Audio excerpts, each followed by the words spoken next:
All right, welcome to the show. A little bit of a cold open on the YouTube video feed. I had some behind the scenes things go wrong, and I forgot to hit the countdown as Vince was dancing in and out of the room there. How are you today, sir? I'm great. It's the start of a new Oh, week. It's game week. How could you not be excited? it is game week. How could you not be excited? Again, I didn't have a button pushed there for just a second, but we're good now. We're good now. I can hear you chuckling Okay, good. over there. You're right. I mean, 6 days to go until Notre Dame football. Maybe it's just the giddiness, the excitement that's got me like pushing, buttons here and there and willy nilly and wrong stuff and whatever. It doesn't feel real. I'll be honest with you. Like I watched a lot of high school football on Friday. I watched some college football on Saturday. But we've been talking about Miami. Congratulations, by the way, to everyone who is smart enough to take the Kansas Jayhawks to cover week 0 against Fresno State. Congratulations to all of you. That's right. Rock chalk. That's right. But, I was very it doesn't feel like Notre Dame is actually going to be playing. And it's going to be even worse because we're going to have this slate of games on Saturday, still no Notre Dame. And then we get up on Sunday, wait all day long. I know. And then have a game at nighttime. I don't want to hear about it from you because I've got my flight leaves in Texas. Ohio State is kicking off on Saturday. Who knows what I'm flying into with all this weather stuff that's going on in South Florida right now. We'll find out as we get closer. Could be nothing. Could be, could find myself sitting in Dallas for hours upon hours. Who knows? Is that where you're connecting? Yeah, connecting in Dallas. So, all right. Looking forward to some barbecue in Texas on my way through. So, yes. There we go. Yes. But as of now, the plan is Notre Dame kicking off the season Sunday night, Hard Rock Stadium in Miami at 7:30. And right here on Sports Radio WSBT, we've got game day coverage, 3 o'clock Eastern time. They'll be on, of course, before every Notre Dame football game all season long. Tim Grau, Jim Arizuri, they'll be on for 3.5 hours before the Irish take on the Hurricanes Sunday night.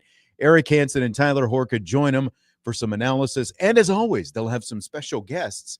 Tony Rice and Mike Golick Jr. are among those slated to appear on this week's show. So tune in for the all-new revamped game day show before every Notre Dame game all season long. Starts at 3 o'clock Eastern time, both this week and in 2 weeks when Notre Dame takes on Texas A&M because they're 7:30 p.m. kickoffs, of course, Eastern time. Sports Radio WSBT on the Sports Radio WSBT app and on the Sports Radio WSBT YouTube channel. So won't be on the Irish Breakdown YouTube channel, but on the Sports Radio WSBT YouTube channel. So make sure that you subscribe to that if you're out and about. Maybe you want to watch them and see Tony Rice and Golick and all those different people.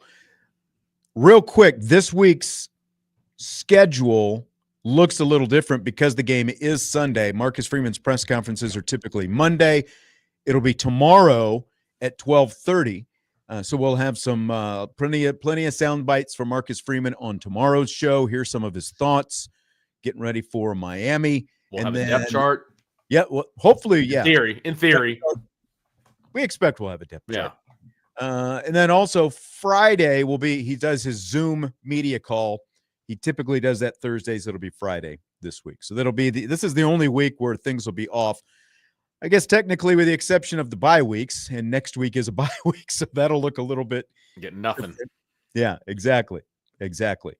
Coming up in just a little bit, I've got an interview with a preview of Miami with insider David Lake from InsideTheU.com. So we've got that going on. But for this first segment, Vince, the ceiling and the floor for Notre Dame. It's going to be... Everyone wants the ceiling. No one wants to talk about the floor, though, right? No, because who wants to be Debbie Downer, especially in game week, Sean? Exactly. Come on. Exactly. Irish Gordian Knot says, how many CJ Carr questions do you think we'll hear? How many do you want? Do you want CJ Carr questions? Do you want none? Do you want many? Do you want a few? I mean, if he's talking about the press conference, it will be many. I assume that's what he's talking about. Yeah, it'll be many. And then there will be some questions about the depth chart. And he will continuously try to steer it towards Miami. And there will be 2 questions about Miami, and then time will run out. That's my prediction. Gordian Knot says as many as possible, but within reason. That seems a little conflicting. That's there. gray. Too Yes. gray Yes. area. Let's talk about the ceiling for Notre Dame this season. I mean, I think that's like it. There's a lot of it, like just talking to you last week, for example, when we were talking about the respect level and all those different kind of things. Obviously, your ceiling is very high. I think for most people, the ceiling is very high. So what is your ceiling? How does Notre Dame get there? The ceiling's 12-0. I mean, that's the ceiling, right? That's the best that you can do. And I think that's theoretically, I guess it's that for everybody, right? But I don't think it's realistic though either. Like for everybody, but for this Notre Dame Right. team, 12-0 is very realistic. Absolutely it is. There's no question about it. Like if we were talking about Ball State, just to pick a team, right? We're talking about Ball State and you say the ceiling is 12-0. That's not realistic. Okay. It is realistic when talking about Notre Dame. And it is. It's 12-0. And we're talking about regular season.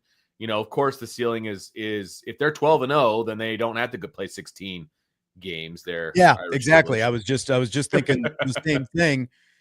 If they go 12-0 during the regular season, they're going to get a bye. Guaranteed. Yeah, unless there are 5 undefeated teams, which I don't see there being. Highly doubt that. Right? So yeah, highly doubt that. So 15-0 is the potential ceiling. Yeah. You know, as long as the O stays on the right side of the ledger. And look, we're talking about a team that was in the national championship game last year, and they graduated some guys, obviously, but they still have a ton of talent returning that has that experience under their belt. So that's the ceiling. I mean, and it's not an unrealistic ceiling. Look, even if it's as an Alabama fan, if you are one of those, and you're talking about the run that they were on and all of the different national championships that they were winning, the ceiling was always undefeated national championship. Just always was, right? They only achieved that, I believe, twice. So is it the ceiling? Yes. You know, but it's also very difficult to do that. So I think that's important to understand.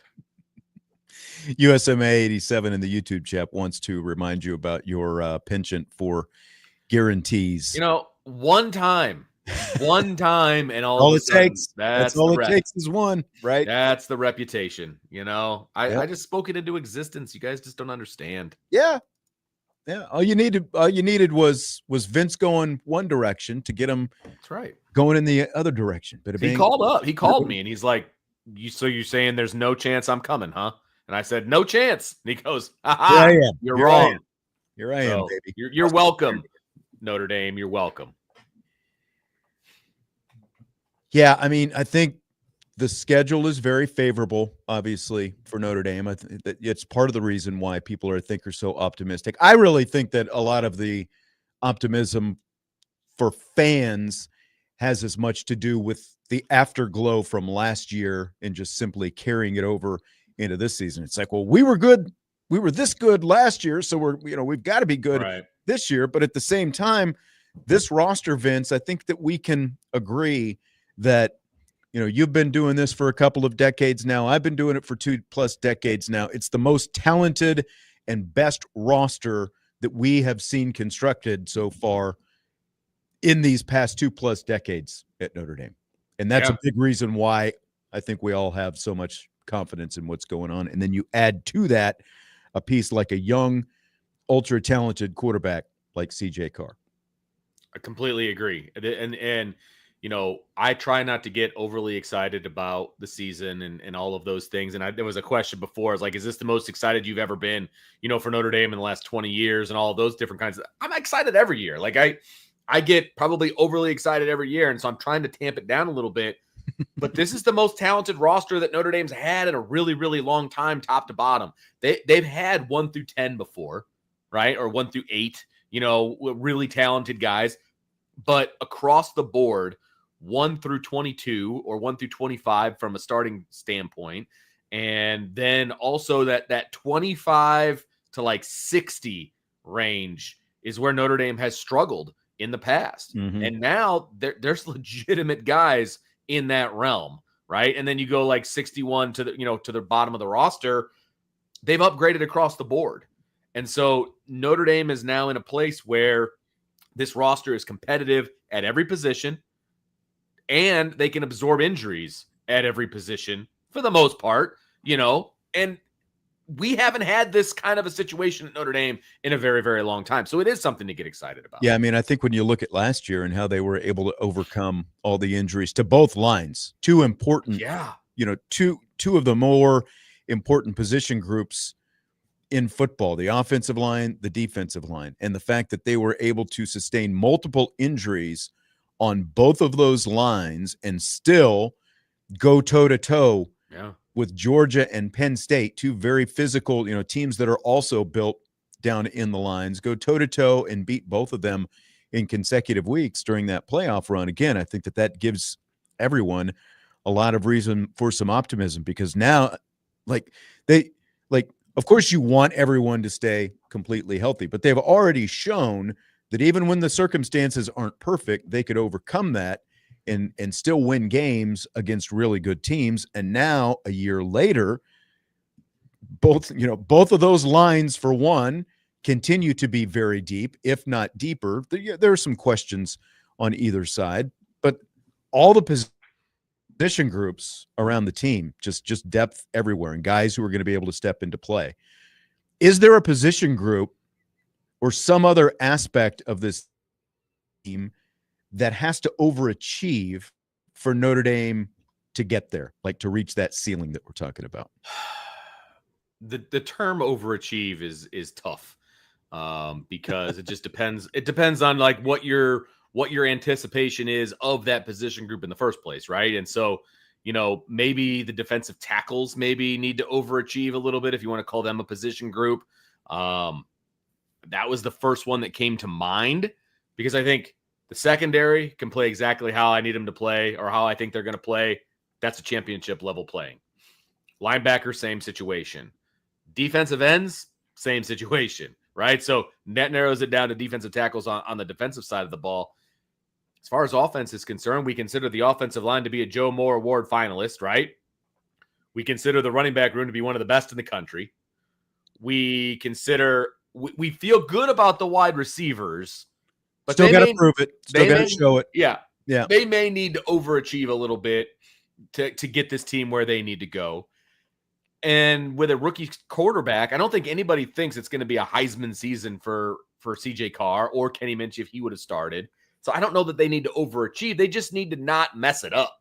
Like, don't get in the way, still push the ball down the field and do all of those things. Just don't get in the way. So I think it's defensive tackle for me.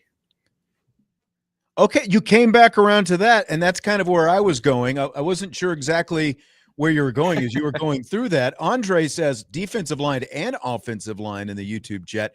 I would disagree about the offensive line, because it would be very hard for the offensive line to overachieve at this point, because there is so much expectation. We're going to hear the Miami interview here in a minute, and we did one of these. I'll record with you, you record with me, so we flipped, the tables on each other yesterday when we were recording these. And, look, I told him this is, Notre Dame won the Joe Moore Award in 2017. This shapes up to be the best Notre Dame offensive line since that 2017 team. So overachieving, I think, is going to be really hard for this offensive line to do. I think you can make a case for the defensive line, because I think my two positions, in terms of overachieving, just based on what we know about them right now, like you, I would say defensive tackle, because they obviously lack some experience there. They do have more size than what they've had before, but it's still kind of more like when you look at, like Donovan Heinisch being as undersized that he is, and even Jared Dawson not being, big classic, size for that position. It's more about the numbers, I think, that Notre Dame can throw at people than it is just the studs standing out. So I think that there's probably some degree of overachieving that those guys are going to have to do. And then the wide receivers, again, a lot more expectation, and we think having a different kind of quarterback should help them. But really, I think until Notre Dame, until they're you see someone close to having a Chase Claypool type season in 2019, anything is going to be an overachievement just based on what the last few seasons have been like at the wide receiver position for the Irish. 100% on wide receiver. And I think that that's an easy place to go on offense.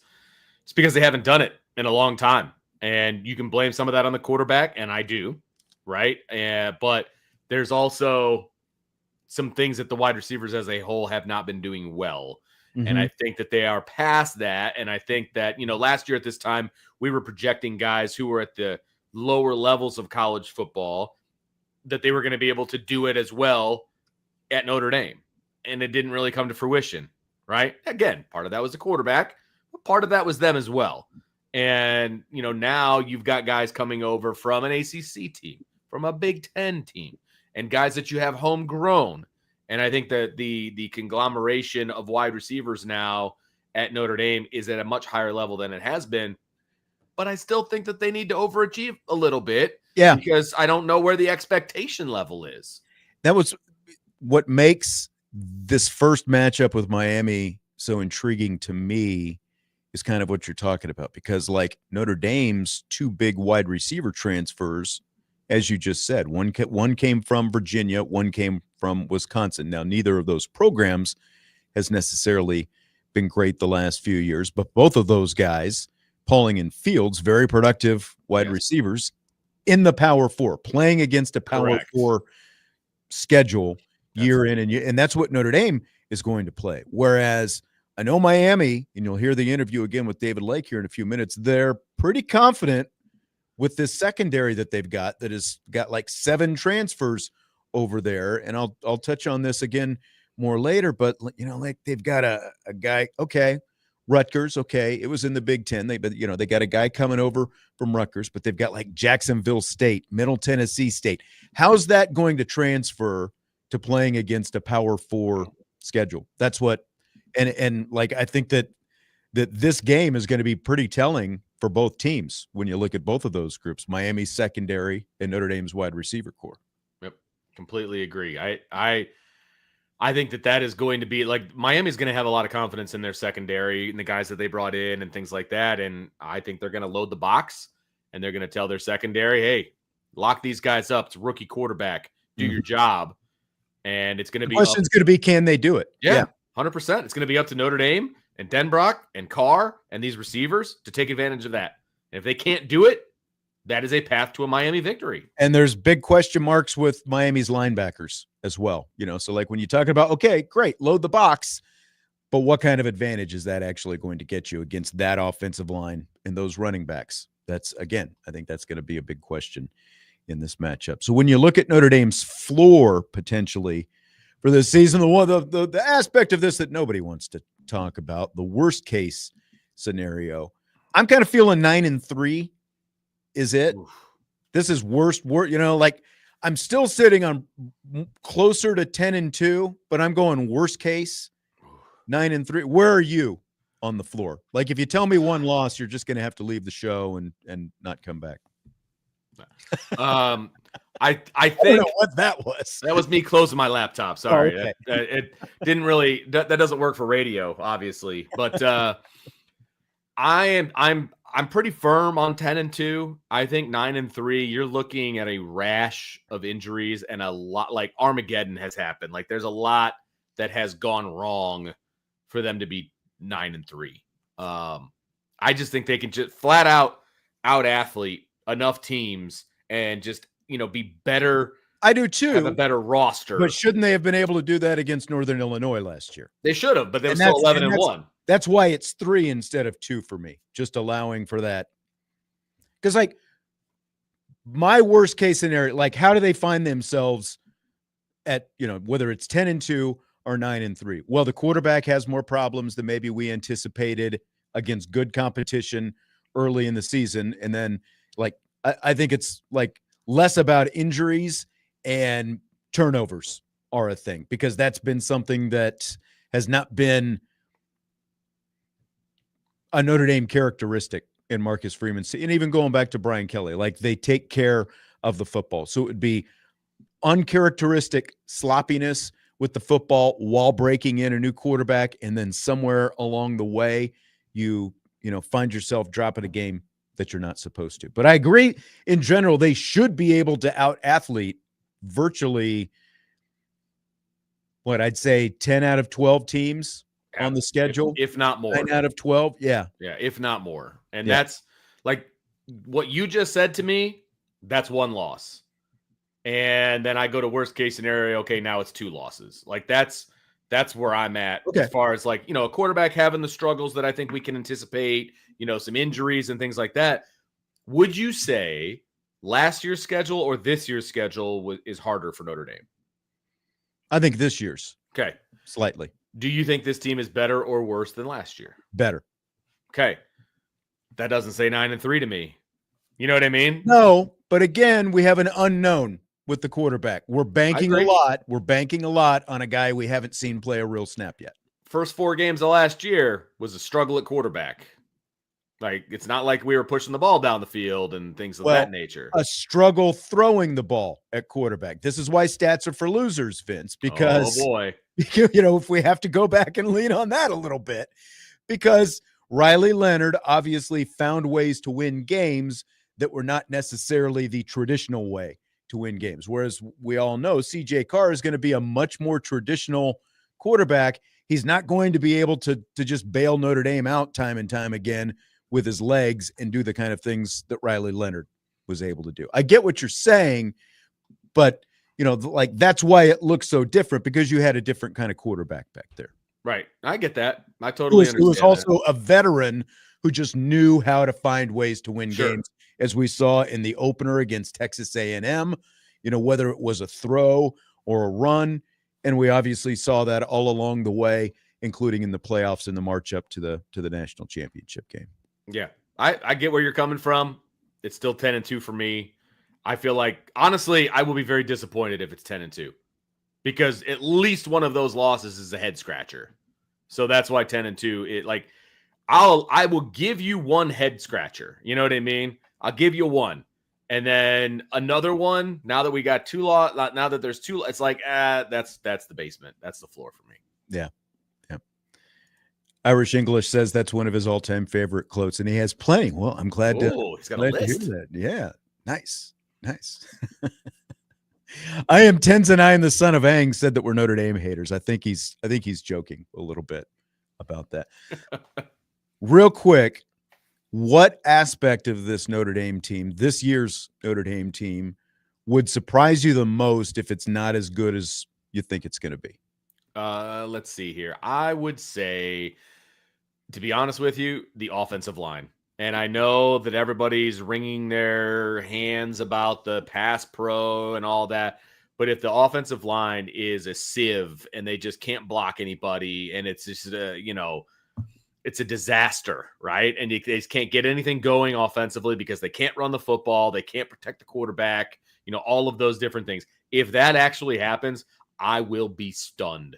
I will be stunned because there's just too much stinking talent across the board and in the twos for me to ever believe that will be the case. Justin in the YouTube chat agrees with you on the pass protection. Bobby O'Shea in the YouTube chat says running back. I think that's a really good one. As stacked as that running back room is, I'm just going with the secondary though, man, because they're so good. Just looking at those guys, like, and even David Lake, who you're going to hear from Miami, was, said multiple times when I was talking to him, that Notre Dame secondary might be considered the best secondary in the nation. And I find that hard to dispute. And that's coming from a Miami guy. Yeah. Okay. Yeah. So I'm going with the secondary, even though O-line and running back are both good answers. I'll go with that.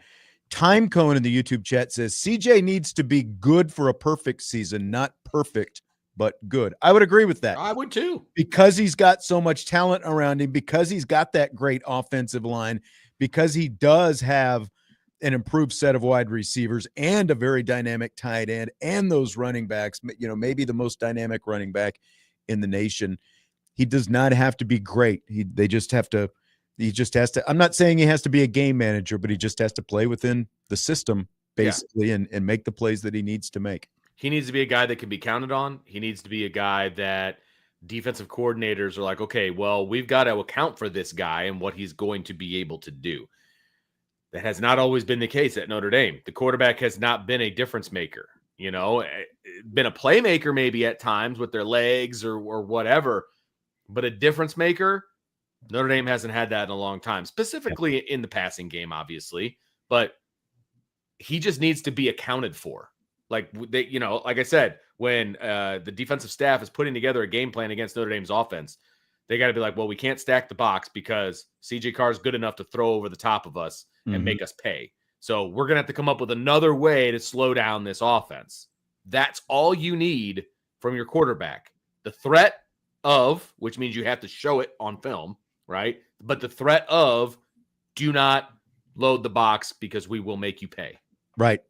That's it. You do that a couple times, it changes the game. Yeah. Oh, absolutely. Don't have to do it all the time. You don't have to force the issue. And he's got the kind of wide receivers and tight end again, that he can do that kind of stuff with. All right.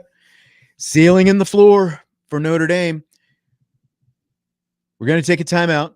Coming up next, I've teased this a couple of times, the insider interview with David Lake, who covers the Miami Hurricanes. He's from InsideTheU.com. I heard him asking a couple of questions at Mario Cristobal's press conference earlier today. That's coming up next.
We continue with Budweiser's Weekday Sports Beats on Sports Radio 960 and 106.1 FM. And, of course, IrishBreakdown.com, along with Vince DeDario.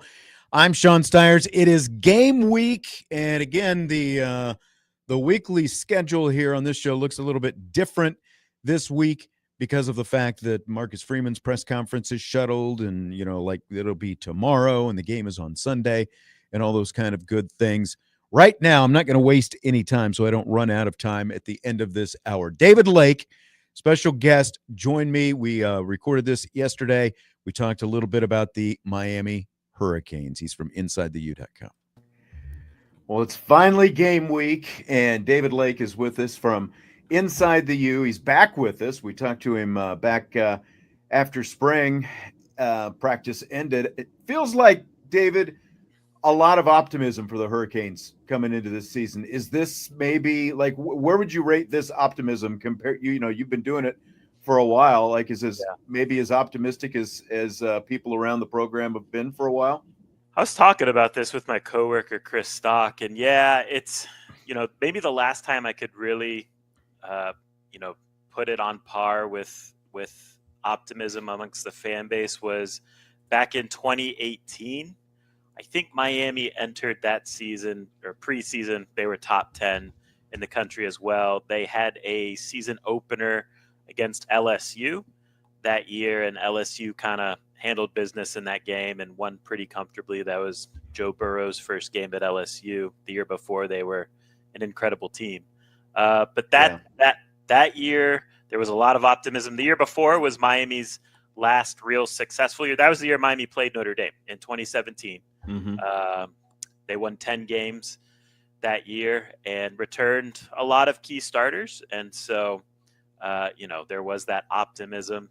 I do think, look, this is probably optimistic to say as well, but I do think this team, and I also have the benefit of hindsight, this team's just more legitimate, more of a proven commodity at quarterback, and just the body types are a little bit better. But to your point, yes, there is a lot of optimism. Since the last time we spoke in the spring, Miami really made the moves that I thought needed to be made in the spring portal window and really boosted the depth and frankly, high-end talent on the team in a lot of different position groups. So that helped too. And then just seeing Carson Beck, right? Carson Beck's been a full go since about June, and everything's been good from his end as well. So plenty of reasons for optimism, but to an extent, that is what it's like being a Miami Hurricanes fan or publisher. Miami is off-season champions a lot of years. We'll see if they can get it done on the field this year. I mean, business is always better when they're good, right? Yes. So, that's the way it goes. You mentioned Carson Beck, so let's just go with him. There's obviously a bunch of things I think to talk about with this team. But he had the elbow surgery last year. It sounds like he's 100%. Like, how would you rate the training camp that he had? 100%. Everything from what I've been told, exceeded expectations, what they thought he was going to have, what he's going to look like coming in. Because really, they get the OTA type of stuff in the summer, but even that's not real football.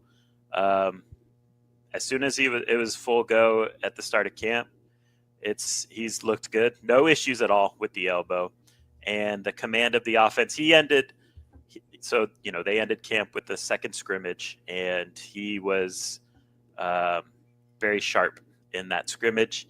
And, just what I've seen, they've allowed me to watch some of these practices as well. And he looks good. He looks sharp. So, to me, he looks like an NFL draftable type of quarterback out there. Now he's got to go out and perform to that level. And what round, I think that's whatever the discussion is, that comes down to his performance. But he certainly looks the part. He is in command of this offense. And, I think he's going to have a productive year. He's obviously been around the block. He's a veteran. What's the biggest question maybe that you have about him coming into this season? I think you look at his Georgia stuff. It's all the, under pressure type of statistics, the whole, when he is pressured and has to maybe make some off-platform throws or, gets flushed out of the pocket, the decision-making at times can get a little iffy. But when he's on schedule, he gets the ball out very quick. And, Shannon Dawson runs an air raid type of offense, and that's what he wants to do. Get the ball out quick, find the open receiver, right? He doesn't necessarily dial up plays to specific receivers. It's find the open guy on a given play. And Carson Beck's been doing that. And, truthfully, a big part of why I think this transition is going to be a productive one for Carson Beck is the offensive line. They give him all day to throw. And we spoke with Shannon Dawson, the offensive coordinator, maybe like a week ago. And he was saying one thing Carson told him, during one of their quarterback meetings was, man, I got to get used to having all of this time to operate. I'm not really used to this. So Interesting. I do think and look, the Georgia stuff I think is kind of well documented at this point. And you can look at that as spin in terms of like those receivers led the country in drops.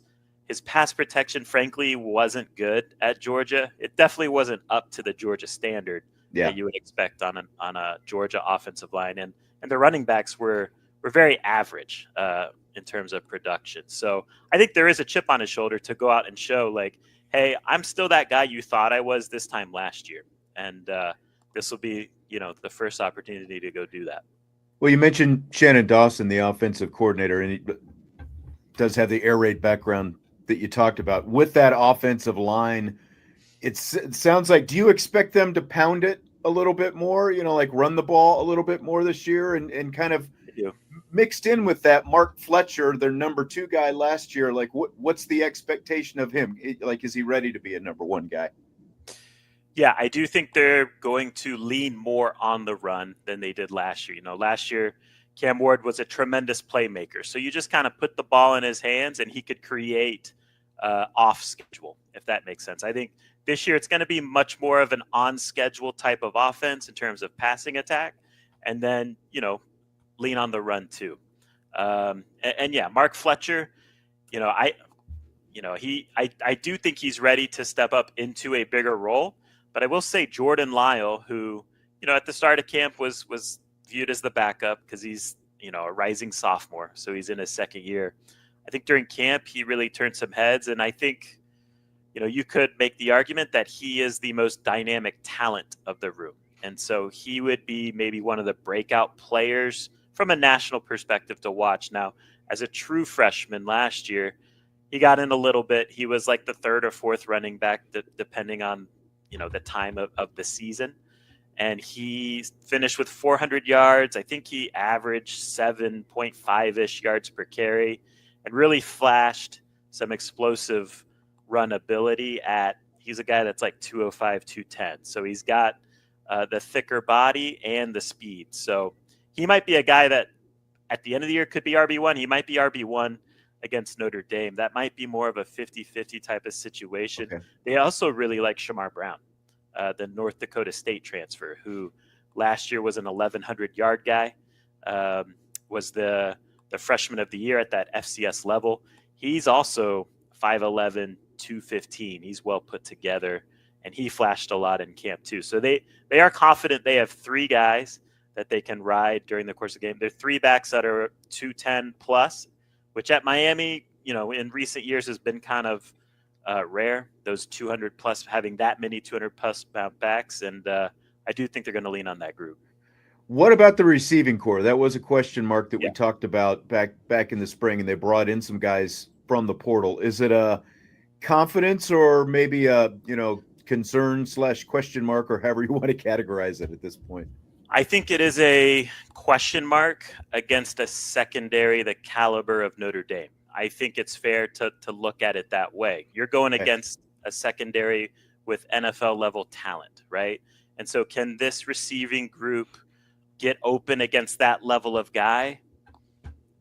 I am a little bit doubtful about that, but I don't know if that is, again, I don't know if that's necessarily going to be asked of them. I think, as you know, the air raid, it was created to beat teams with better talent, right? So we're going to spread you out. We're just going to find the open guy. And one guy that's emerged since the last time we talked, and we talked about it a little bit probably after spring is true freshman Malachi Toney, who's going to be working out of the slot.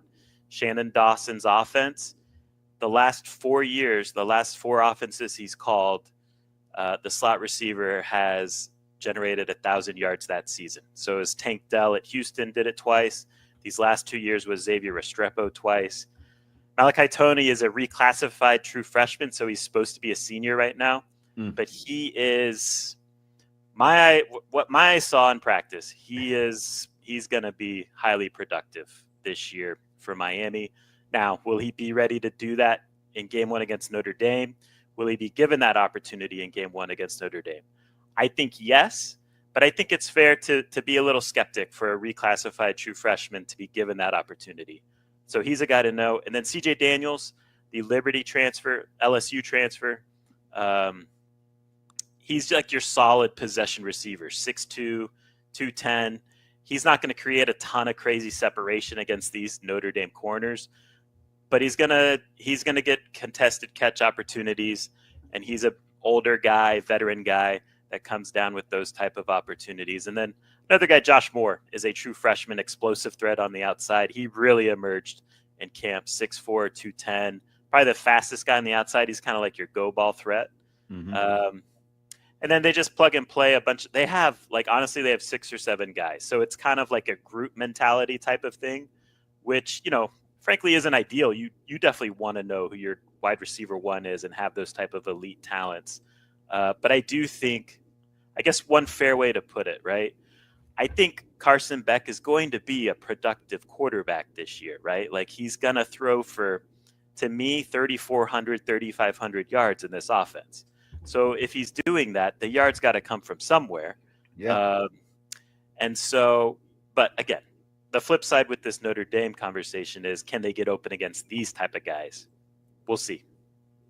Going to be, I think one of the big. There's going to be a lot of key matchups in this game, but I think that is definitely one of them. Then you flip it around to the other side of the ball. Again, secondary, a major issue for the Hurricanes last year, but they went in deep in the transfer portal, bringing in 4 corners and a couple safeties as well.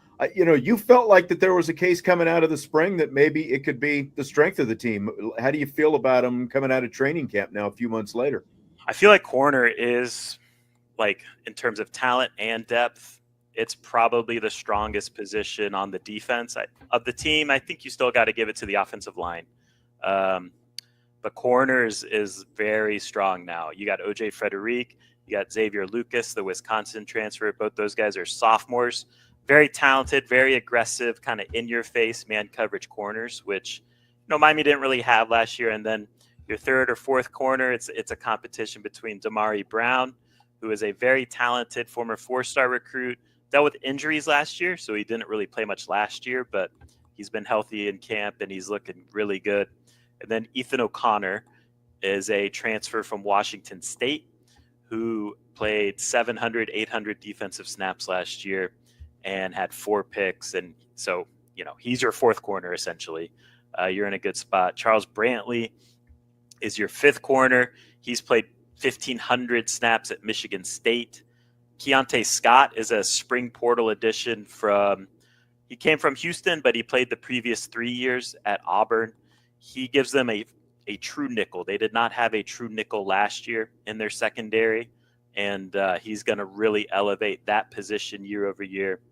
And then safety, they brought in 2 transfers, Zechariah Poyser from Jacksonville State. He's kind of a solid, steady. You don't really notice him much, which, could be a bad thing because he's not necessarily making plays, but he's also just not getting killed, right? He's not killing your defense. So there's that. And then Jacoby Thomas is the Tennessee transfer. He's your bigger bodied in the box safety, 6'2", 210, 215. He's done a nice job on the back end too. And then some depth. Depth is kind of something to watch at safety, but some young talent is flashing a lot at safety. Probably won't be trusted too much in this Notre Dame game. They'll probably ride with their older guys. But in terms of just talent, I do think the secondary is totally flipped and should be one of the strengths of the team, which I think trickles down to the rest of the defense. It's just, last year, they had to cover up so much, and communication was an issue on the back end because of that. And, I think this group, particularly at corner, I think you can man coverage those guys, and that opens up a lot with the rest of the defense. Well, they brought in Corey Heatherman, the defensive coordinator from Minnesota, as well, and the goal of simplifying things. I think that was kind of the term that either you used or I've seen. Did it feel like they accomplished that with what you were able to see in camp and in the spring, for that matter? I think it is simplified. I think I'm curious how this shows up in the season, but I do think he's willing to really give players an opportunity in sub packages, if that makes sense. So if you're a linebacker that's really good at coverage, but maybe not the most physical, we're going to give you an opportunity in obvious passing downs to go be good in coverage, play to your strength. Same with like D-line and those guys as well. If you're better at pass rushing, et cetera, et cetera. So I do think he simplified things. I do think the guys are playing faster, but things are different under the bright lights of a real game. Sure. And again, like I do think having corners that you can trust to just be on an island by themselves is a game changer in terms of like what's being asked of the linebackers, of the safeties. And so I do think that is going to also significantly help the defense look like it's more on the same page than it was a year ago. Where are the linebackers? Because it seemed again like that was one of the, like if you looked at the whole team, it seemed like that was one of the bigger concerns that you had. Is that kind of the same right now, or? Yeah, I mean, I think the depth is thin in my opinion, but I think their top two linebackers are solid. So they added Motore from Rutgers. He was a veteran guy, injured last year, but and he's coming off his second ACL at Rutgers. But he is a veteran guy. He's just an old 23, 24-year-old type of guy, hard-nosed type of guy, big body, physical type of guy. He's really solidified things at middle linebacker, and he's had a very good camp. And then next to him is Wesley Bassane, who's a fourth-year Hurricane senior. He's up to 230 pounds. He's really bulked up his frame since last year, and he's also performed well in camp. After them, in my opinion, I think there's a drop-off, but I do think those two can definitely get it done. Are they dynamic NFL type of linebackers? We'll see. I think Torrey, frankly, when he's healthy, is a productive college-level linebacker, and he can give you some things like pass rushing ability too. Wesley, to me, needs to take that next step in terms of being a playmaker. But I do feel better about that group after they added Motori in the spring portal window. Sounds like they've got some talent on the defensive line, both from recruiting and just, like a guy like Ruben Bain, who had 7.5 sacks a couple of years ago. And I know he was injured last year. I'm curious, like what the depth of that unit looks like and kind of what the expectations are for that group coming into the year. I think the depth at defensive end, it's a bit unknown right now, but I do think it's going to be good. It's 5-star second-year players getting their opportunities this year. And in camp, they all performed well. So Ruben Bain, coaches have been raving about him. He's changed his body since last year because last year he was banged up, soft tissue injuries. So he really focused on reshaping his body, and he's looked great in camp. Same with Akeem Mesidor on the other side. He's your 5th or 6th year guy who's been productive, but also had some nagging injuries here and there during his career, and he's looked great too. Behind them is Armando Blunt, who is former 5-star recruit. He's kind of your physical. It's interesting. He's a 5-star guy, 5-star recruit, but he's a try-hard, high-motor defensive end. And they'll kick him inside too because he brings that physicality inside on pass rushing situations. And then on the other side is Marquise Lightfoot, who is a former 5-star recruit as well from the Chicago area, kind of like your 6'4", 6'5", 230, 240 pass rusher, twitchy type of guy. So those are the depth pieces. Malik Bryan is another smaller, undersized pass rushing type. Hayden Lowe is a true freshman who looks like a 4th-year senior, but he's still kind of figuring things out from a technique standpoint. So DN depth, I think is good, in a good spot. D tackle, I think, is another conversation. From an upside, from a talent, being ready to perform now perspective, and from a depth perspective. Justin Scott is a former 5-star recruit. He's very talented. He looks the part. Is he ready to be the man in this type of role? I think he flashes that ability.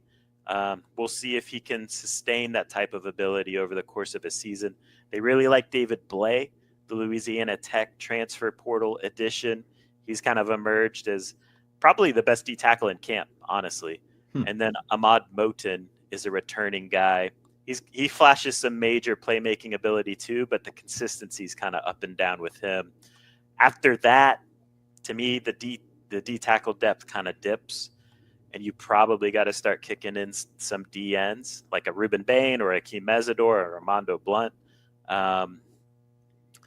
But I think one of the biggest keys to this season in terms of is Miami really ready to, number one, make the college football playoff and maybe even do some damage if they do make the college football playoff? Is Justin Scott ready to be that guy that goes from being a guy that looks the part, flashes the part, to being a guy that is like a legitimate game wrecker on the inside?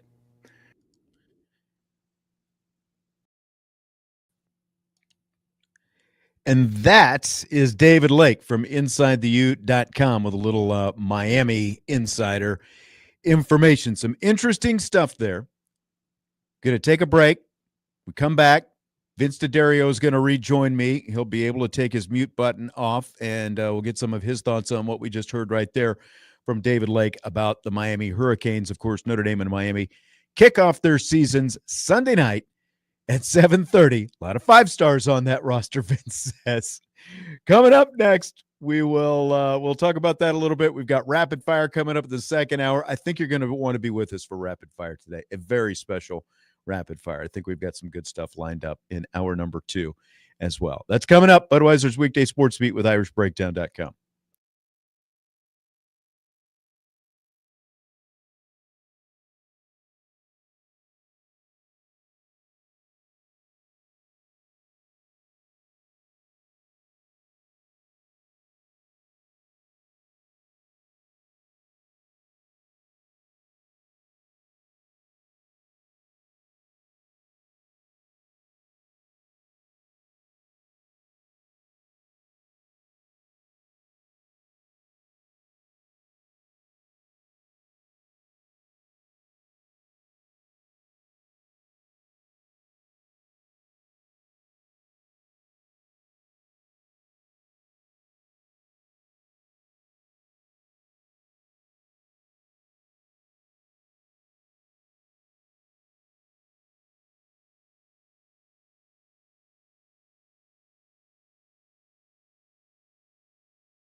Budweiser's Weekday Sports Beat with IrishBreakdown.com continues. We get back a little earlier than you thought we were going to there, Vince.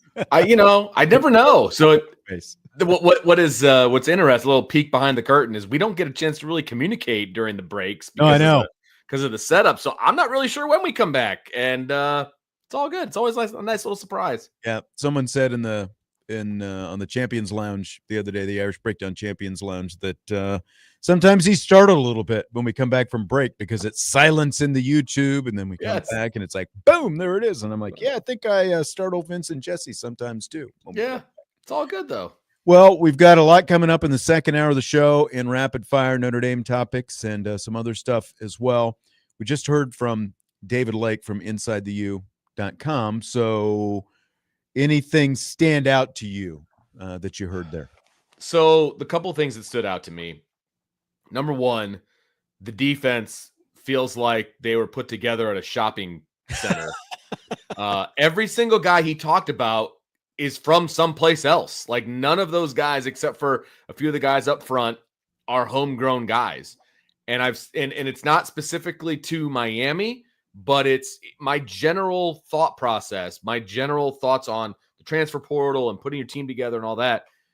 You're not going to have consistent success when all you're doing is going to the portal to put your team together. No, I get that. You're not going to have consistent success, but the only thing that matters for our purposes is can they have success in the first game? Notre Dame team, game Sunday night. It seems like because like one of the benefits that a guy like Curt Cignetti, as much as we like to, poke at Curt Cignetti and have fun with Curt Cignetti, part of the reason he had as much success as he had last year is because he brought a core group of guys with him from James Madison to Indiana. So they knew him, They knew his system, they knew the expectations. They helped the current guys on the team, and other guys who came in from other places. They helped set the expectation with those guys as well. And as we've talked about, I think it's going to be harder for Curt Cignetti now this year because he's not going to have that same group of guys.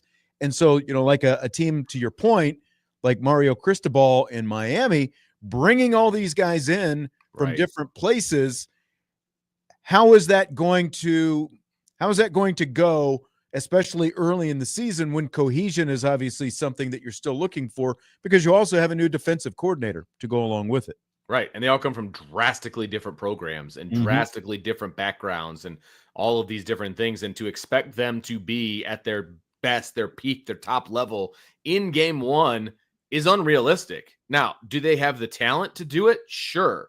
But if what he was saying is accurate and they're just going to load the box and let these transfer DBs go one-on-one with Notre Dame's receivers, I like that matchup. Yeah. Okay. Good luck. I guess we'll see what happens. May the best man win kind of a thing. But I think that's a risky way to go about trying to beat Notre Dame.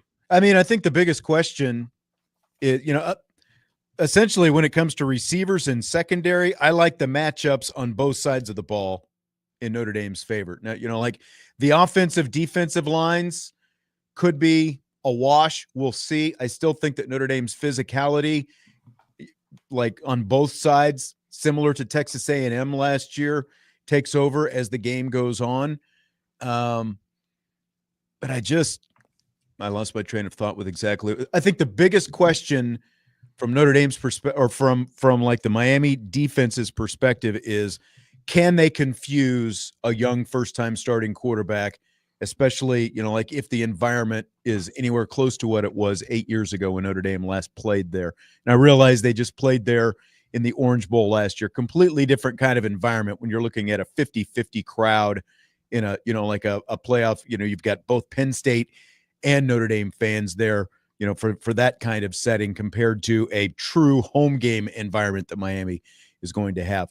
That's the biggest thing to me is can they confuse CJ Carr and make him make some mistakes? I think that's how they gain an advantage over Notre Dame. That's really one of the few ways that I think that they can gain a true advantage over Notre Dame. I don't disagree. We saw what that atmosphere did to Notre Dame in 2017.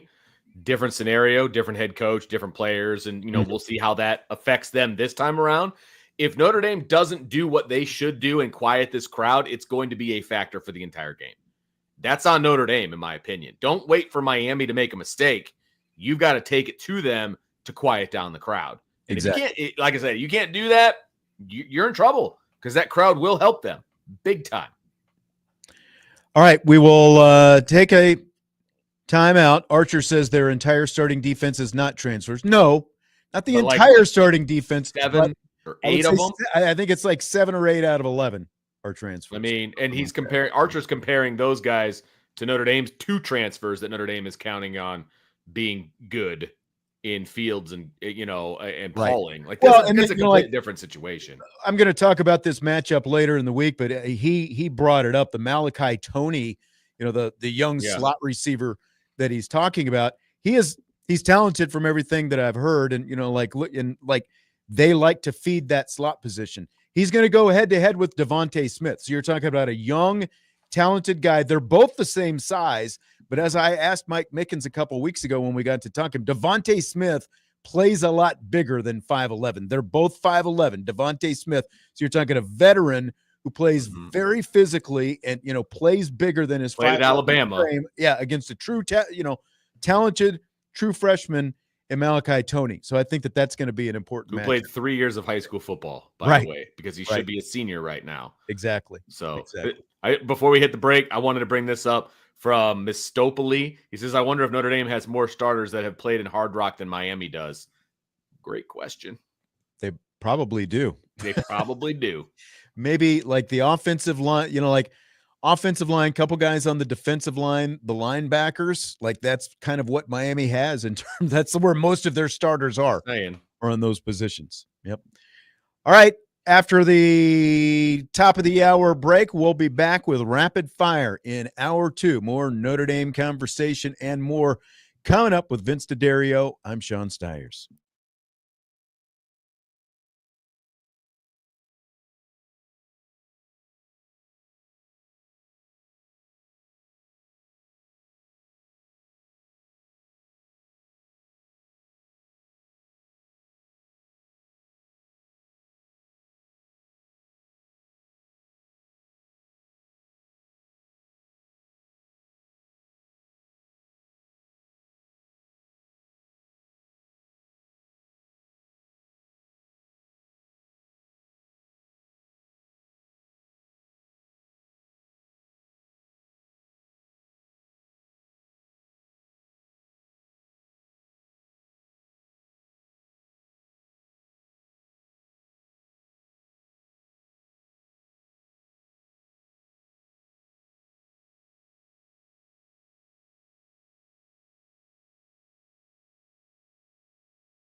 It is hour 2 of Budweiser's Weekday Sportsbeat. There we are with IrishBreakdown.com. I didn't take the cover page off the YouTube before I started talking, but hey, you could hear me in any case. I'm Sean Stires, along with Vince DeDario. Vince, it's hour 2, and that can mean only one thing.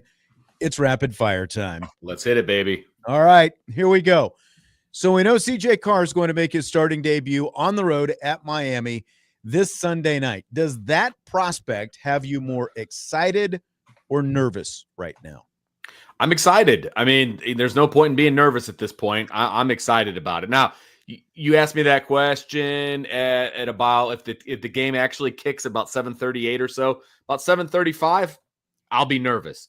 But as of right now, I mean, I have gone into this entire offseason thinking that CJ Carr was going to be the quarterback at Miami. So it just hasn't really changed for me. I still feel good about Notre Dame's chances. I'm not nervous at all. I anticipate some mistakes, but I also anticipate the wow plays. So I'm excited. For me, like the way camp has kind of played out, maybe put a little bit of nervousness in there. And I know a lot of people, there's a lot of trepidation about, well, he's never started. And, the experience factor, those are all real things. And the fact that he's going to go on the road into this environment, we were just talking about this last hour. I think that Miami's greatest, the greatest shot that they have at some advantage is an experienced defensive coordinator finding a way to try to confuse a young quarterback. Does it turn into a turnover? Does it mean that he has to burn a timeout here or there that you don't want to burn like early in the half? All those different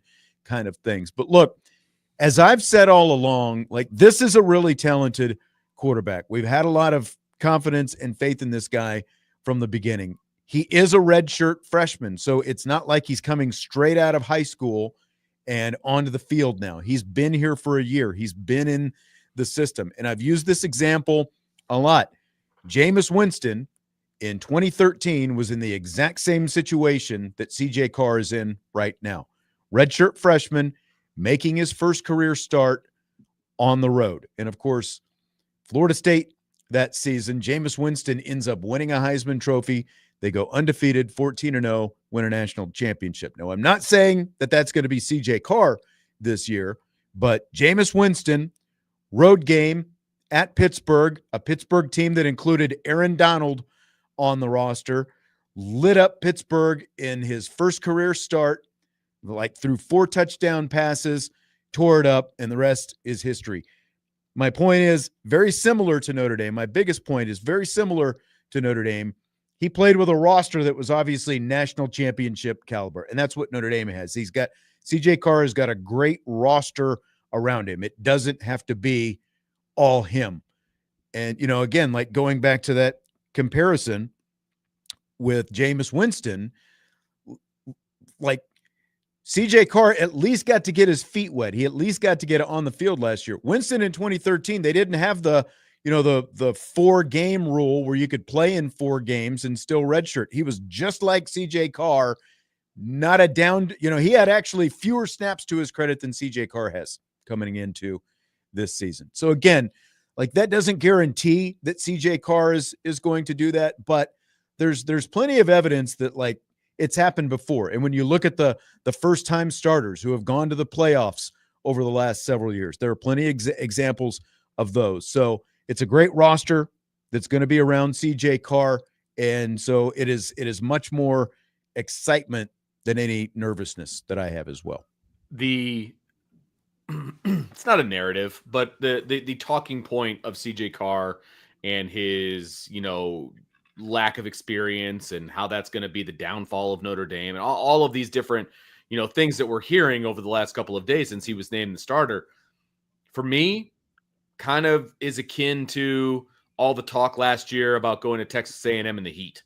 It's like, okay, is it going to be a factor? Sure. I don't think it's going to be the deciding factor, and I think Notre Dame's going to be just fine. That's where I'm at with CJ Carr and the inexperience piece.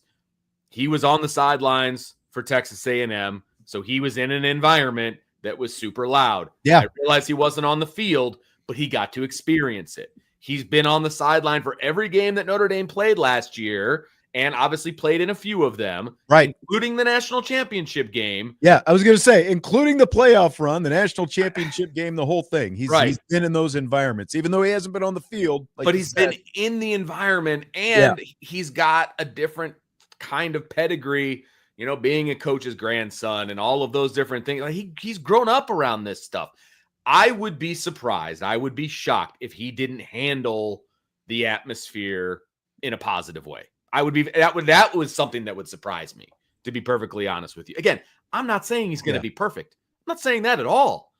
But I'm saying I don't think it's going to affect him in the negative way that some people seem to think it's going to. Yeah. Like the only thing that gives me any pause at all is the interceptions, the turnovers that we heard about. 3 that we saw in day 1 of training camp, and then we heard that obviously that was a continuing theme over the course of training camp. That's the only thing that gives me any pause at all. But again, like we've seen this guy operate, and I think that like when you look at all the intangibles that he has, I think that there are still many more positives to Carr being in this situation than there are negatives, because of experience.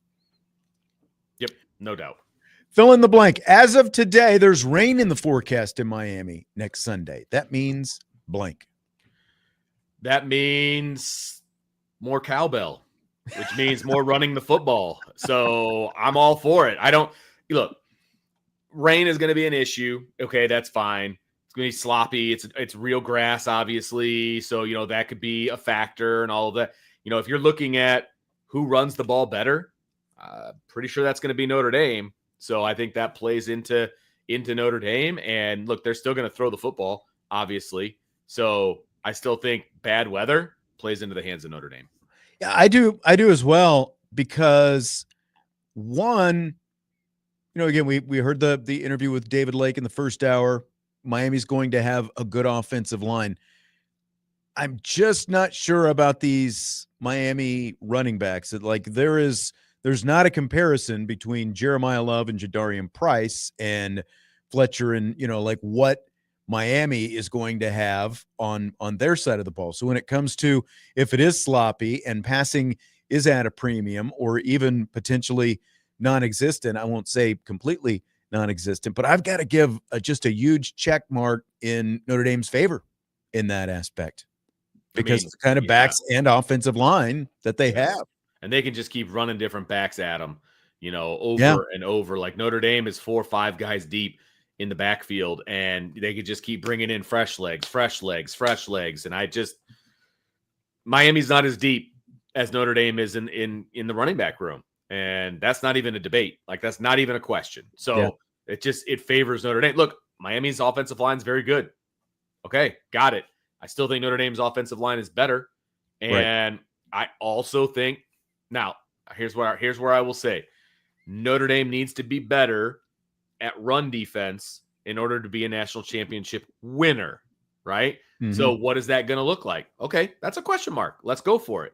But I still like Notre Dame's offense against Miami's defense in that scenario. No, I mean, and that's true, like with the run defense. But also, if you look back at last season, the only game like USC, like that whole what USC was able to do offensively, both passing and running the football, because like that's like, go back and look at that box score. They didn't quite get to 200, but they came closer to 200 than any other traditional offense during the regular season. And beyond USC, it was the 2 teams at the end of the season, Penn State and Ohio State, in the semifinals and the national championship game, that had NFL running back. Like, there were 4 NFL running backs that Notre Dame faced in those last 2 games. 2 of them went, early in this year's NFL draft. 2 of them are going to go pretty early in next year's NFL draft. So other than that, other teams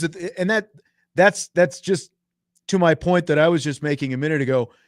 Yeah, Miami's got a great offensive line. I'm just not sure about what they're going to get out of those guys in the backfield who are actually carrying the football against Notre Dame. Agreed. Fill in the blank. It's blank that ABC has assigned Sean McDonough and Greg McElroy as the broadcast booth for this week's Miami Notre Dame football game. It's good for us because we don't have to hear about people complaining about Herb Street and his buddy. So I'm okay with it. I like those. I like these two guys. I honestly won't be paying a whole lot of attention to what the announcers are saying because I just won't. I'll be watching the actual game itself. Oh, you will. You will. You'll It'll be find a on. way. You'll complain about something. Nope. Come on. I don't ever complain about announcers ever. I don't know what you're talking about. But I will say this, announcers never ruin the game for me. Like that's not, yes, I will have some critiques and things of that nature. Right. I don't care. There might I be want to some watch things the that game. drive you nuts, but they're not going to ruin Correct. the game. 100%. So, I mean, it's good because apparently Notre Dame fans, at least the ones on our board, prefer these two than the other two. So it's a win. Honestly, Fowler and Herbstreit are going to be doing the LSU Clemson game the night before. So McDonough and McElroy get the Notre Dame Miami game. To me, like these are their top two booths, obviously. Those two crews, to me, this is the one that I think is actually better. Like Sean McDonough has been around. He is a professional play-by-play guy. I realize they've got Fowler in there and he's been at ESPN for a million years, but Sean McDonough, maybe one of the more underrated, especially like guys who have called World Series and games that matter, whether it's playoffs, college football, NFL. He's done Monday Night Football before. And I've said this before, Greg McElroy, you can tell Greg McElroy puts in the work. You can tell that he's doing his homework and he's actually researching. That doesn't mean he's going to nail everything about, everything over the course of a broadcast. But I think that this is a really, really low-key, underrated, really good broadcast crew. So I'll be at the game. I won't be watching on TV, but, I will record it and go back after the fact and watch some of it. But I'd be really happy if I were sitting at home watching this game with McDonough and McElroy doing the game. Yeah, I'll be sitting at home and I will be listening and I will be sure to text Sean all of my gripes. He just said this. Are you kidding me? All right. We're going to take a break. When we come back, we'll continue with more rapid fire, including which 80s or 90s action movie would you compare to this year's Notre Dame football team? Man, you had me on this one. I thought it might be tough. I'm curious to see what Vince's answer is going to be. We're going to do Notre Dame and Miami on this one. That's coming up next when we return. Budweiser's Weekday Sports Beat with IrishBreakdown.com.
Budweiser's Weekday Sportsbeat with IrishBreakdown.com, along with Vince DeDario. I'm Sean Stires. Don't forget, game day coverage, 3 o'clock Eastern time here on Sports Radio WSBT this Sunday. The new revamped game day show. They'll be on before every Notre Dame football game all season long. Tim Grau, Jim Irizarry, on for 3.5 hours. A host of others, Eric Hansen, Tyler Horka, special guests Tony Rice and Mike Golick Jr. among this week's guests on the show. So tune in, the all-new revamped game day show, 4.5 hours before every Notre Dame game, home and away, all season long. They start at 3 o'clock Eastern time this Sunday. I can't believe it's actually game week, Vince. 3.5 hours is a really, really long time to do a show. So I salute those guys. But no, I can't believe it's game week either. I don't believe it. It's not really true. And I'll believe it when Sunday actually rolls around. I can't believe we have to wait till Sunday night. I know. There's so much good football on Saturday, which is a long great. way. Yep. But you're going to be in the air.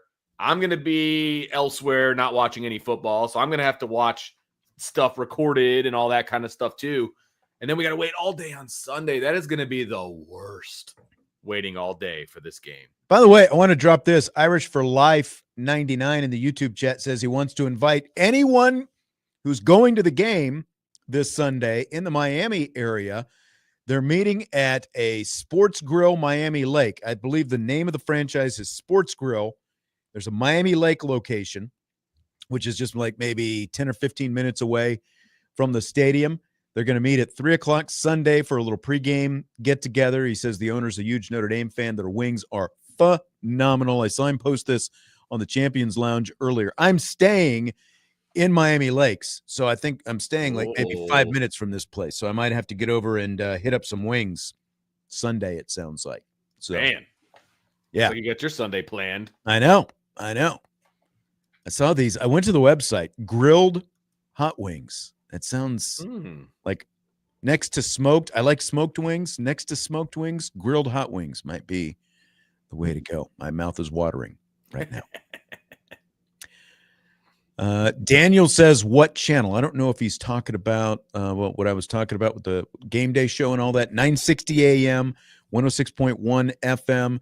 The Sports Radio WSBT app. They will also be on the Sports Radio WSBT YouTube channel. Whose car are we going to take is what Daniel says.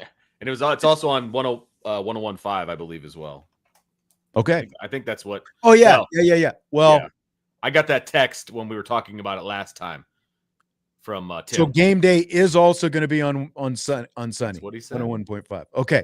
That's what he told me. I've got to get that clarification. Yeah. All right. We'll see. So on the Bill Simmons podcast, Vince, they compared each NFL team to an 80s or 90s action movie. So we're not going to go that deep with every NFL team. But here's what I want to know. Which 80s or 90s action movie would you compare this year's Notre Dame football team to? What's your metaphor or what's your analogy? However, which way you want to go with this. I spent some time on this, and this is what I came up with for Notre Dame. My Notre Dame one, I feel really, really good about. My Miami one, we'll see. But the Notre Dame one, here's what I got. 1994, taking you back. Okay. Blockbuster starring Keanu Reeves. Speed. Oh, Speed. I thought I Speed, couldn't remember baby. what your Point Break was from. You said Keanu, and I thought maybe you're going Point Break, but going a different direction. Speed. Notre Dame. He was a former quarterback turned FBI agent in Point Break. So, well, he was also a quarterback in The Replacements, but I'm not going there. That was last year when they had all the injuries. We're not doing that this year, and that's not an action movie, obviously, either. But I'm going with Speed because I believe that Notre Dame has the speed and athleticism to win a heck of a lot of games this year and make a run in the playoffs. So I'm going with Speed, Sean Stires. Honestly, I thought you might go Top Gun with this. You know, like CJ Carr, the young hotshot, pilot like Maverick and all that kind of stuff. And, like they did have the need for speed and everything else. And That is true. That is true. Yeah, so I thought you might go Top Gun, but I wasn't sure exactly. But I like that. I like that. Speed kills. What do you got? What did you come up with? Okay, so I thought long and hard about this, as you might imagine, because there's so many classics to choose from in this genre right up my alley. And, like from my time, I realize you're like maybe a little bit, on the other side of this time period. But I mean, you've got Die Hard and Lethal Weapon, all these action great franchises, Predator and Rambo and everything else. But at the end of the day, for this Notre Dame season, I went with one of the classics from the action game. And as it turns out, Irish Gordian Knot has the correct answer. Ooh. It is Terminator 2, a great sequel to an original that was already great in its own right. Terminator 2. I see what you're doing there. Built upon what was already great, took it to another level. T2, you've got the rebuilt Arnold coming back to protect the young, promised future leader, John Connor, which, is like, it's like this great and improved upon Irish offensive line coming back to protect the young, promised leader in CJ Carr. And then you've got like the new villain in T2 was Robert Patrick as the cop who's like shape-shifting with the special effects and all that kind of stuff. He's trying to kill John Connor, and it's like opposing defenses are going to take different shapes every week trying to stomp out CJ Carr. So Terminator 2 is my 80s, 90s action flick from 1991 Notre Dame football this season. Nice. I like it. That's good. I see what you did there with the first one was really, really good. Yes. And the second, I like where you and we're following up with the sequel. That's right. You got like little tweaks. Yeah. To make it even better. So time code. Nobody said Rudy because Rudy's not an action movie. Yes. Come on, man. Follow instructions. Yes. I will say, and I know. Well, he said, thank God nobody said Rudy. Okay. Yeah, not an action movie. I almost as a joke, I almost said Back to the Future because I know. I was honestly wondering if you might go there as well. Well, Back to the Future. It's my answer for everything. Because Notre Dame going back to, the history of, national championships. Exactly. But I realized that's probably not an action movie, so I wasn't going to go there. Kindergarten Cop. Interesting answer. Bloodsport. Okay, we're just going. Yeah. Bill Walsh, Slapshot, 79. Send in the Hanson brothers. Yeah, that's outside the scope. 80s Tell you what, 90s. I was at this. I went to see Nobody 2, Bob Odenkirk, over the weekend. Right. There was this group of guys in the front row, and I'm not really sure, but like they reminded me of the Hanson brothers because they were just making comments the whole movie and all this different. Were they putting on the foil? Oh, they look like they might have been putting on the foil afterwards. Okay, so we did Notre Dame. How about this week's opponent, the Miami Hurricanes? 80s, 90s action movie that reminds you of this year's Miami Hurricanes. So this is an interesting one. I had trouble with this one because I wasn't sure if I wanted to go like straight comedy and just, come up with some movie that was like, basically saying Miami stinks. But I didn't want to do that because my college football playoff, I have Miami making it. So I can't go there, right? I can't say that they're going to be awful. So I went with, now roll with me here for a second. Okay. I went with the 1998 blockbuster Armageddon. Here's why. I love that movie, by the way. They did save the day, which means they're a good football team, right? Like at the end of the day, they did save the day. But the leading character ends up blowing himself up at the end. And I think Carson Beck is not your guy you want in crunch time. It's good. And so I think he's going to blow himself up metaphorically. Okay. And they're not quite as heroic as Bruce Willis, but yeah. 100%. But like that was my thought process. Because I think Miami's a good football team. They're a top 10 football team, right? I have them getting in as the 11 seed in my college football playoff bracket. So I can't say that they're going to be awful. But I don't think Carson Beck is the guy. So he blows himself up. There you go. Okay. I like that. This is hard because in all the action movies, like they're based around the hero. right? Right. And the hero wins every week. And so, Right. like, we're doing Miami for Right. this one, you know? But there's this particular, I don't think anyone in a million years is going to guess the direction that I'm going here. There's this particular action hero that is just so hard to explain because he was maybe the least likable of all time, of like all the action heroes. He was not Bruce Willis. He was not Mel Gibson. He was not, Rambo, Sylvester Stallone. He was, he was none of these guys. And that is the one and only Steven Seagal. Are you familiar with any of Steven Seagal's work? Under Siege. Ah, there you go. Under Siege. Okay.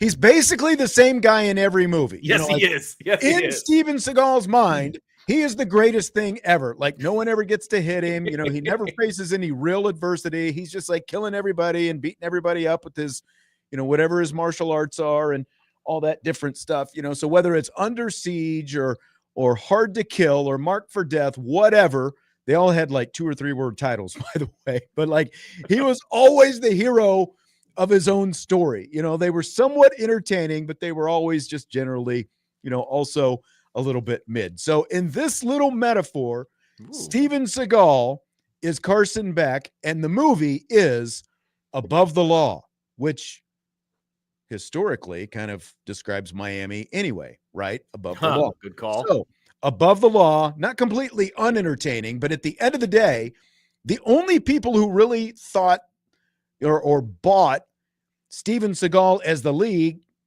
the lead of this franchise, were diehard Steven Seagal fans. Sharon Stone, by the way, Seagal's wife. So you also have kind of the, like Hannah Cavender, parallel to, Carson Beck and all that kind of stuff. But at the end of the day, who are the only people who completely buy into Carson Beck? Leading Miami fans. Great hearts. Diehard Miami fans, right? Yep. So, like, it'll be entertaining. He'll do some entertaining things. He'll have his moments and all that kind of stuff. But at the end of the day, it's still, like a 5 or 6 out of 10 at best. So Above the Law is my 80s, 90s Miami Hurricanes action. That was well played. That was well thought out. That was well played. And it's very, very accurate. So I think you win that round. All right. Good job. Gordianot says no to Above the Law. He transferred away from UGA, not to Georgia. That's fair point. Well played. Well played on that point, because look at all the things going on down there. Irish Gordianot in the YouTube chat also asks, who would you bring back from the 88 Notre Dame team if you had a time-traveling DeLorean? I think the easy answer is Zorich, right? Brian Driscoll had an interview with Chris Zorich today, like one of the heartbeat guys of that team.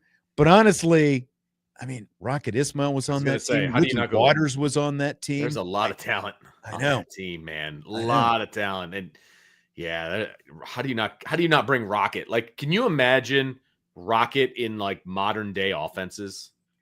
I mean, I know. Goodness.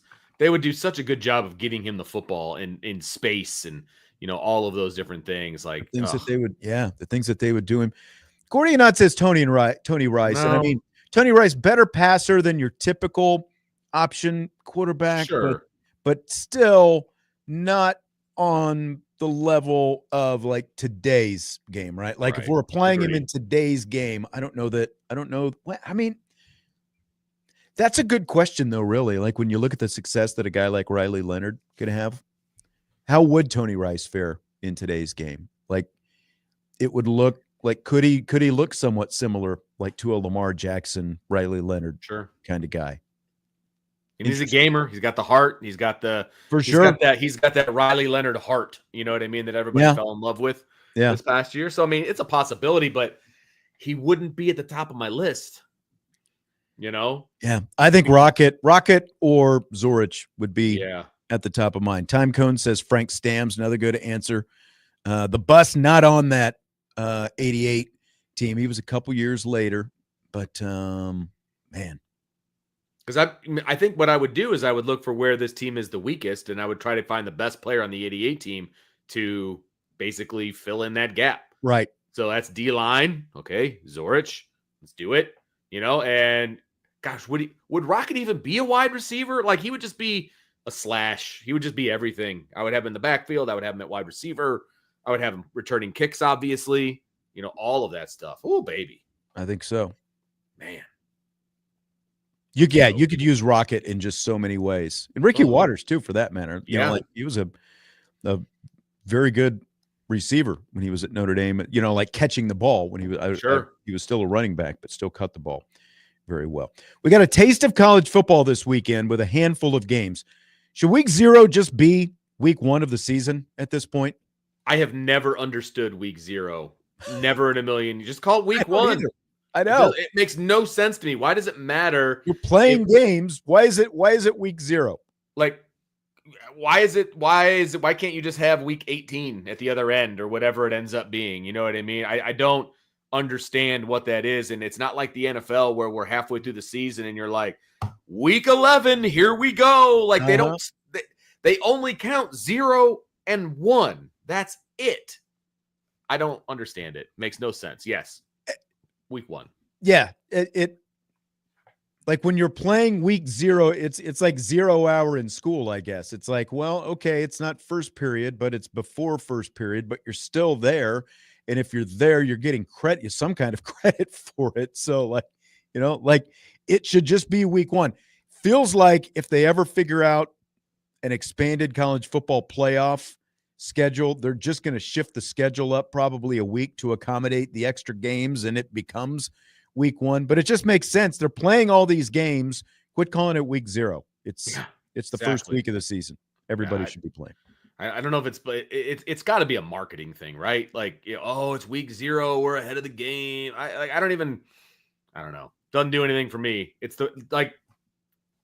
we were all talking to each other about games this weekend, right? And we're all like, it's the first weekend of college football. Yeah. Week 0. Week 0. Sense. Yeah. Farmageddon. That's right. Farmageddon, baby.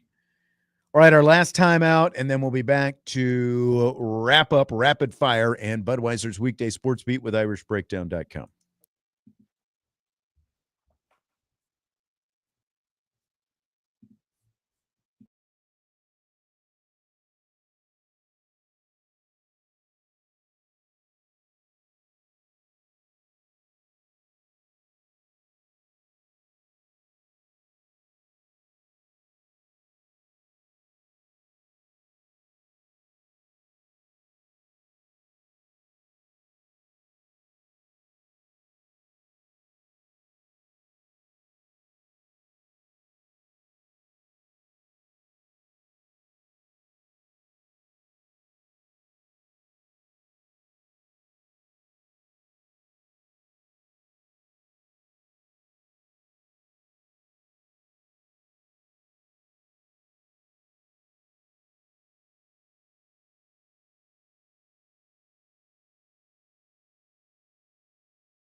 Winding down Budweiser's Weekday Sportsbeat with IrishBreakdown.com. Got about 4 minutes to go here with Vince DeDario, Sean Stires.